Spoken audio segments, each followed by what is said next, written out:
وہ کہتا تھا منہ کھول نہیں سکتا, گلٹیاں بن گئے, اسے بلا کے لاؤ, پہلے میں اسے اللہ کا قرآن سناؤں گا, پھر محمد عربی کی نعت سناؤں گا, میں بتاؤں گا کہ میرا منہ کھلا ہے کہ نہیں کھلا. بلا کے لاؤ.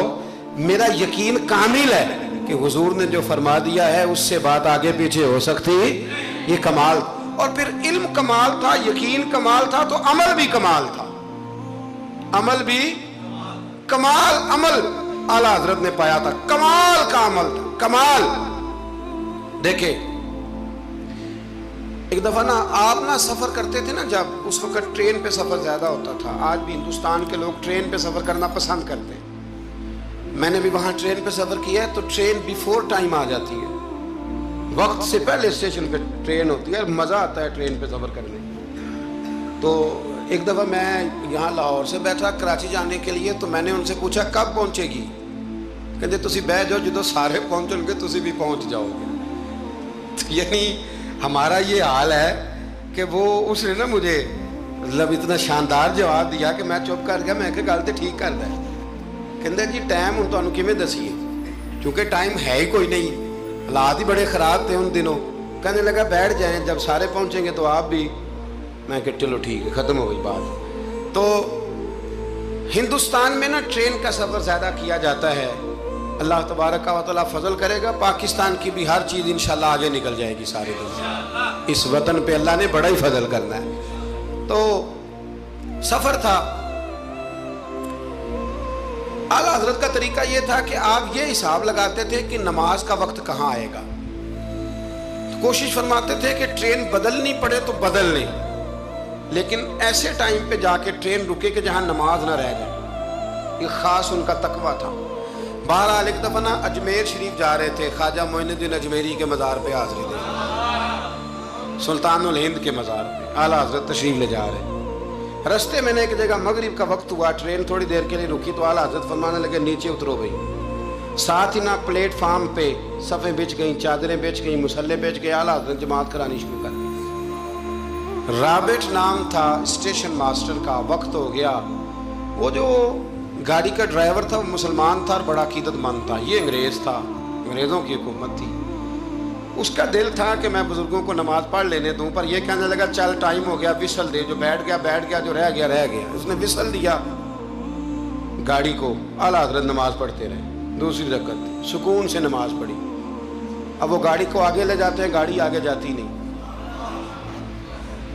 آگے لے جاتے ہیں جاتی نہیں. وہ رابٹ جو تھا وہ کہنے لگا اس کو, ڈرائیور کو, چلاتا کیوں نہیں. کہنے لگا چال ہی نہیں رہی, انجن میں مسئلہ ہو گیا ہے. کہنے لگا ذرا پیچھے کرنا. اس نے پیچھے کی تو پیچھے ہونے لگ گئی, آگے کی تو جاتی نہیں. اس کو شک پڑا کہ یہ مسلمان ہے, شاید فیور کر رہا ہے. کہتا تو نیچے اتر, میں بیٹھتا ہوں. وہ بیٹھا, اور وہ آگے کرتا ہے تو گاڑی آگے نہیں جاتی, پیچھے کرتا ہے تو گاڑی پیچھے جاتی ہے. انجینئر کو بلایا, ہر چیز چیک کر لی, پر گاڑی چلتی نہیں. کیسے چلے؟ ہر مشکل دی کنجی یارو, ہاتھ مرداں دے آئی. یہ کیسے چلے گی؟ سوال ہی نہیں پیدا ہوتا, چل سکتی نہیں. اب جو اس کو نا تھوڑی سمجھ آئی, پوری سمجھ کے بعد نا دل نرم ہوا. اتر کے نا اعلیٰ حضرت نماز پڑھ رہے تو بیٹھ گیا. غور سے دیکھنے لگا کہ بڑے خشوع سے, وضو سے, عاجزی سے, دل جمی سے اعلیٰ حضرت نماز پڑھ رہے. شوق سے, ذوق سے, توجہ سے, بڑا متاثر ہوا. نماز مکمل ہوئی نا تو ڈرائیور سے کہنے لگا میں نے بھی ساتھ جانا ہے. وہ بھی گاڑی میں بیٹھ گیا. تو اعلیٰ حضرت سے فرمانے لگا, عرض کرنے لگا حضور یہ کیا تھا سارا کچھ؟ فرمانے لگے کچھ بھی نہیں, میں رب کی نماز پڑھ رہا تھا, رب نے بندوبست کرا دیا. نماز جو اللہ کی تھی اللہ نے بندوبست کر دیا ہے, اس سے زیادہ میرا کمال کوئی نہیں. کہنے لگا حضرت جی پہلے میں نے اسلام سنا تھا, آج میں نے اسلام دیکھ لیا ہے, آپ مجھے کلمہ پڑھائیں, میں مسلمان ہونا چاہتا ہوں. اب مجھے کلمہ پڑھائیں, میں مسلمان ہونا چاہتا ہوں. اب مرید, آپ کو پتہ ہے مریدوں کا اپنا ذوق ہوتا ہے. کہنے لگے حضور آپ کی کرامت ہے, آپ کی کرامت ہے کہ ایک انگریز مسلمان ہو گیا. فرمانے لگے بڑے آدمی تھے نا, تو بڑے لوگ چیزیں اپنے کھاتے میں نہیں ڈالا کرتے, وہ ان چیزوں سے نفع لے کے قد نہیں اونچا کرتے. کہا جناب آپ کی کرامت ہے. فرمایا نہیں میری کرامت نہیں, یہ نماز کی برکت ہے. میری کرامت نہیں, یہ نماز کی برکت ہے کہ میں نماز پڑھ رہا تھا اور نماز کی برکت سے اللہ نے اسے ایمان کی توفیق عطا فرما دی. اعلیٰ حضرت نے اپنی ساری زندگی, ایک شخص نے پوچھا کہ آپ نے ساری زندگی حضور کی نعتیں لکھی ہیں، تو قبر میں جاؤ گے تو کیا کہو گے؟ کہنے لگے کہوں گا سرور کہوں کہ مالک و مولا کہوں تجھے۔ حضور سونیا میں کیا کہوں؟ سرور کہوں کہ مالک و مولا کہوں تجھے، باغ خلیل کا گلے زیبا کہوں تجھے، تیرے تو وصف عیب تناہی سے ہیں بری، حیران ہوں میرے شاہ میں کیا کیا کہوں تجھے، حیران ہوں میرے شاہ میں کیا کیا کہوں تجھے، لیکن رضا نے ختم سخن اس پہ کر دیا، خالق کا بندہ خلق کا آقا کہوں تجھے۔ پھر کہنے لگے نعمتیں بانٹتا جس سمت وہ ذیشان گیا، ساتھ ہی منشی رحمت کا قلم دان گیا، انہیں مانا انہیں جانا نہ رکھا غیر سے کام، للہ الحمد میں دنیا سے مسلمان گیا، آج لے ان کی پناہ آج مدد مانگ ان سے، کل نہ مانیں گے قیامت میں اگر مان گیا، جان و دل ہوش و خرد سب تو مدینے پہنچے، تم نہیں چلتے رضا سارا تو سامان گیا۔ اور دیکھیے لکھنے کا انداز، کہنے لگے ان کی مہک نے دل کے غنچے کھلا دی، ان کی مہک نے دل کے، یہ نہیں کہا کہ موسم کھلا دیا ہے، دل کے، صرف حضور نے نہیں، حضور کی مہک نے، ان کی مہک نے دل کے غنچے کھلا دیے ہیں، جس راہ چل دیے ہیں کوچے، بس حضور گزر جائیں تو وہ گھر بس جاتا ہے، کوچہ بس جاتا ہے، ان کی مہک نے دل کے غنچے کھلا دیے ہیں، جس راہ چل دیے ہیں کوچے بسا دیے ہیں، اللہ کیا جہنم اب بھی نہ سرد ہوگا، رو رو کے مصطفیٰ نے دریا بہا دیے ہیں، رو رو کے مصطفیٰ نے دریا بہا دیے ہیں، رو رو کے مصطفیٰ نے دریا بہا دیے ہیں۔ یہ شعر جب پہنچا نا داغ دہلوی کے پاس اقبال کے استاد، تو وہ کہنے لگے مجھے کہنے دو ملک سخن کی شاہی، تم کو رضا مسلم، تم جس سمت آ گئے ہو سکے بٹھا دیے۔ کچھ لوگوں نے ان پر بڑے بڑے الزامات لگائے، بڑے بڑے، لیکن آپ یقین کریں ان کی جو تعلیمات ہیں وہ انہی کی ہیں۔ انہوں نے کہا کہ سجدہ سوائے اللہ کے کسی کے لیے جائز نہیں ہے۔ انہوں نے کہا مزار پہ جاؤ تو 4 ہاتھ دور کھڑے رہ کے دعا مانگو۔ انہوں نے کہا عورت کا پیر سے پردہ واجب ہے۔ انہوں نے دین جو بتایا ہے نا، لوگوں نے بڑے بڑے پراپوگنڈے کیے، بڑے بڑے لوگ پراپوگنڈے کرتے رہتے ہیں، سب سے زیادہ اعلیٰ حضرت کے بارے میں پراپوگنڈا ہوا، لیکن کمال کی بات یہ ہے، کمال کی ایڑی چوٹی کا لوگوں نے زور لگایا، بڑی بڑی کتابیں لکھی، بڑا بڑا کچھ کہا، بڑا بڑا کچھ کیا، لیکن اللہ نے انہیں کمال دیا۔ انہوں نے سلام لکھا تھا مصطفیٰ جان رحمت پہ، ان کو اللہ نے یہ اعزاز دیا کہ ہر مسجد میں ہر جمعے میں ان کا لکھا ہوا سلام پڑھا جاتا ہے، ان کا لکھا ہوا سلام پڑھا جاتا ہے۔ سب ان سے جلنے والوں کے گل ہو گئے چراغ، احمد رضا کا تازہ گلستان ہے آج بھی، احمد رضا کا تازہ گلستان ہے آج بھی۔